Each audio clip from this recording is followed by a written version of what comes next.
What is your name? Riley J. Michael Davis. Nice to meet you, Riley. So do I call you just Riley, right? Yeah, just Riley. Some people call me Riley J. So, Okay. All right. What pro- what pronouns do you accept? I use he, him, and they, them interchangeably.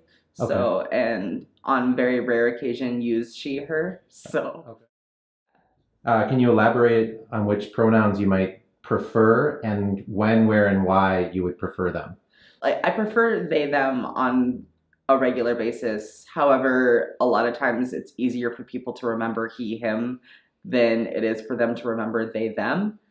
I also use she, her pronouns when I'm involved with like activism or very high end like stuff where I need to like have a lot of courage or have a lot of strength because I feel like I channel womanhood during those times. So like I think most of my life I usually navigate the world as like male or masculine, but then when I'm in a situation where I need to be like stronger or like pull in some extra strength or healing, I usually channel more femininity and womanhood during that time. So trying to navigate between the two, usually they, them is a good just like default until you figure out which navigation I'm moving through.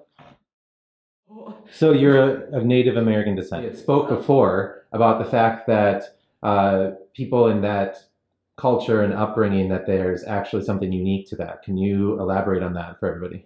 Yeah, so I am what's known as two spirit, which means that I hold both a masculine and a feminine spirit. That includes that I hold some extra responsibilities within the indigenous community.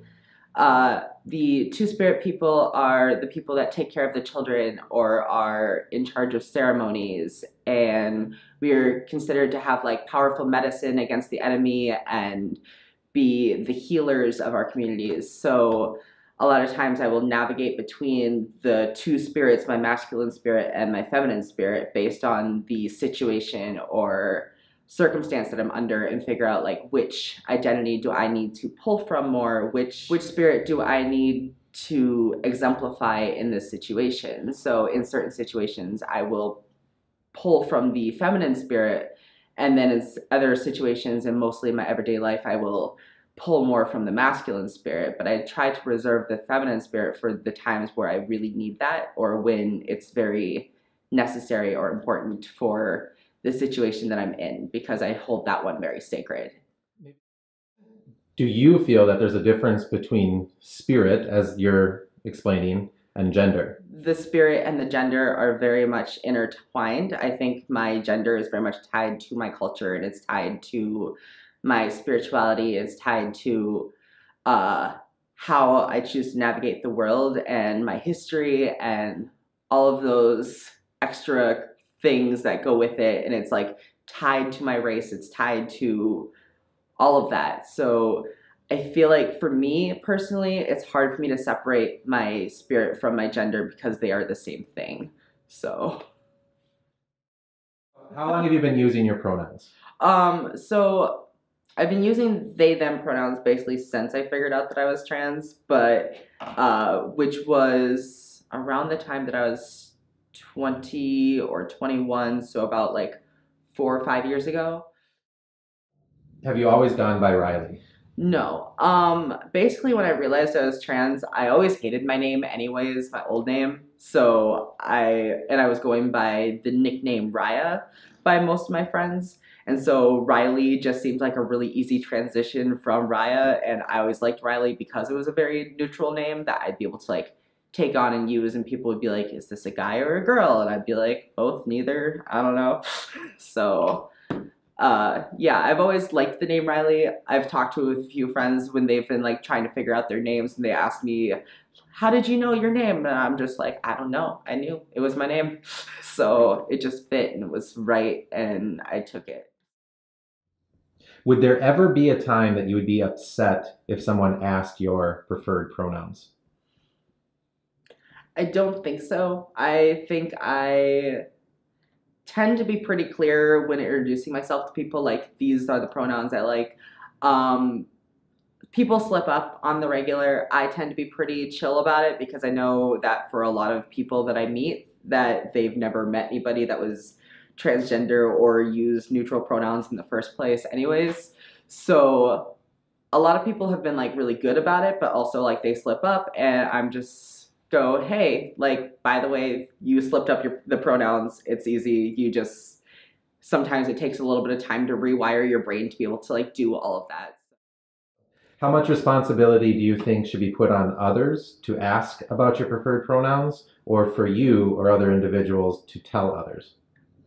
I feel like it's a mixture of give and take where people have to be willing to educate themselves and be willing to do that initial groundwork to figure out like, hey, pronouns are probably something I should be asking. But also like for a lot of people that don't interact with the trans community on a regular basis, that's not something that they are used to. So sometimes I am that first initial interaction that they have where they're like, oh, we should ask pronouns. I've never even thought of that as a concept before. So I think once you've learned about that concept, you should take the responsibility to start to understand it. And if someone asked you to list the 10 things in your life you think about the most or that are the most important to you, where would your gender identity fit in? When I really don't like my gender to be like the main like attribute about me, I like to be like, yo, I'm Riley, I use he, him, and they, them pronouns, and then move on with the day and do whatever else that I'm doing with life. I don't need people being like, oh, so like, what parts do you have? Or are you on hormones? And all of these extra questions. I'm like, that's not relevant. That's not really any of your business. It's kind of, I wanted to play soccer. I thought we were going to play soccer. So I don't think about my gender on a regular basis. I don't usually wake up in the day and go, do I look like a guy? Do I look like my gender? I usually wake up and go, is this shirt clean? Does it smell? So I'm probably like way more concerned with like how I navigate my everyday life and like, did I do my homework last night? Oh crap, what does this do? Than I am about like, what's my gender today? So, and sometimes it'll hit me like throughout the day, but also like I could go all day and not even think about like what gender I am. In what ways do you express your gender, and in what ways do other people validate your gender? I think I tend to express my gender more when I'm pulling out the more feminine part of me. Like when I like put on makeup or wear dresses and I'm just like expressing like I want to pull the more feminine part of me out during this situation or during this day that I'm having. And that's really when I'm more so expressing like this is my gender right now. Otherwise I feel like it's just like an irrelevant point to my life. Mm-hmm. How do you feel your gender identity compares and relates to how society currently understands gender? I think my gender is definitely not a common gender idea to have. I think people tend to think a lot about like how their gender pushes them to be in these rigid roles of society, whereas I will do whatever I want regardless of what the gender is that's assigned to that activity or behavior or signifier of some sort. Can you give a specific example of a time when someone gendered you correctly or incorrectly, and how it made you feel? I've definitely had some struggles with people that I used to go to church with that refuse to be accepting of the fact that I don't navigate my gender in the same way that I did when I knew them. And so there's definitely like a lot of pushback there, and that definitely feels frustrating to me because it means that they don't accept that I had a new path or a new journey that I had embarked on since the last time they saw me.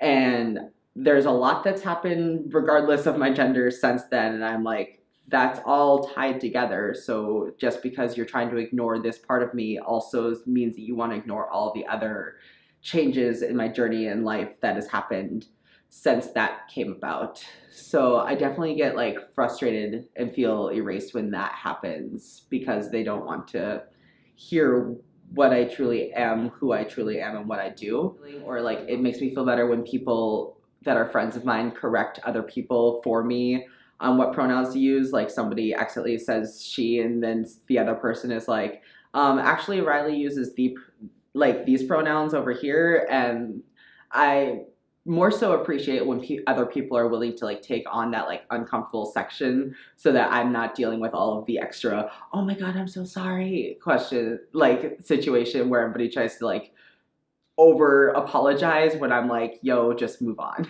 So. With the current conversation of transgender people and bathrooms, do you have anything to say or a specific example of something you have experienced that would make other people think more personally on that issue?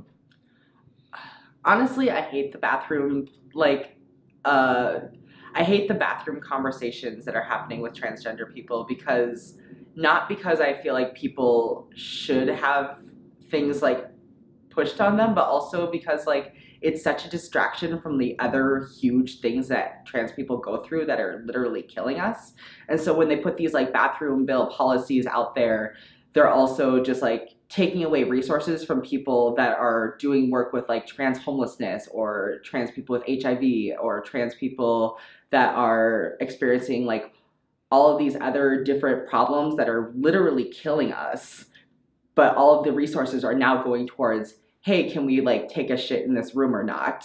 And so like it just bothers me because like these resources need to be allocated towards the basic needs and basic survival of the transgender community, and instead they're being put towards this arbitrary legislator that's not going to actually do anything. It's just going to say one thing or another, but people or businesses are going to make their decision based on how they work anyways. What message or advice might you have for youth who might be questioning their gender identity? I usually tell people to just like, if you want to experiment with your gender, just like do it. It doesn't matter if you decide to that it doesn't fit you and you're not trans or whatever. Sometimes you just need to like try on your new pronouns or new name or new gender expression and figure out like, does this fit me? Is this something that makes me feel more like myself or more comfortable? And just take that on and just like don't be afraid to just like challenge people on what they believe your gender needs to be or what you believe your gender needs to be, because you could decide later, like, actually, I don't think I am trans, or I don't think I do want to use these pronouns or this name. But you might like learn something new about yourself. You could be like, I am a cisgender man, but I actually really like the comfort of dresses. They are very comfortable. And that could be something that you learn and discover about yourself because you allowed yourself to break beyond those boundaries and break beyond those borders. So it's definitely scary. It's definitely not an easy thing to do, but once you do it, it could be a very freeing and exploratory process, and you can learn a lot about yourself and a lot about other people around you from it.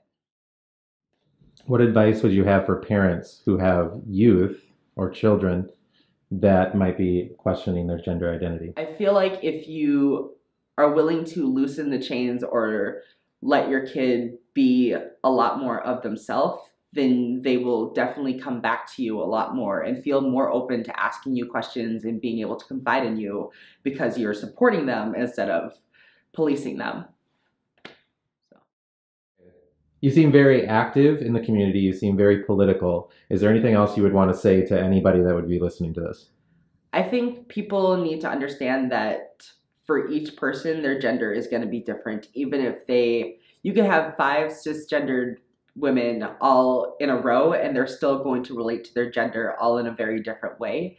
And I think once we start to understand that like gender is very much an individual relationship with oneself and one's own spirit and one's own culture or whatever other things influence that, I think that's when we will really start to understand like the full spectrum of what we are working with when we start talking about like the transgender community or people that are gender nonconforming or two-spirit communities and all of these extra things. So I think we need to stop thinking about gender as just this idea of male versus female and start thinking about it as an individual experience that people have.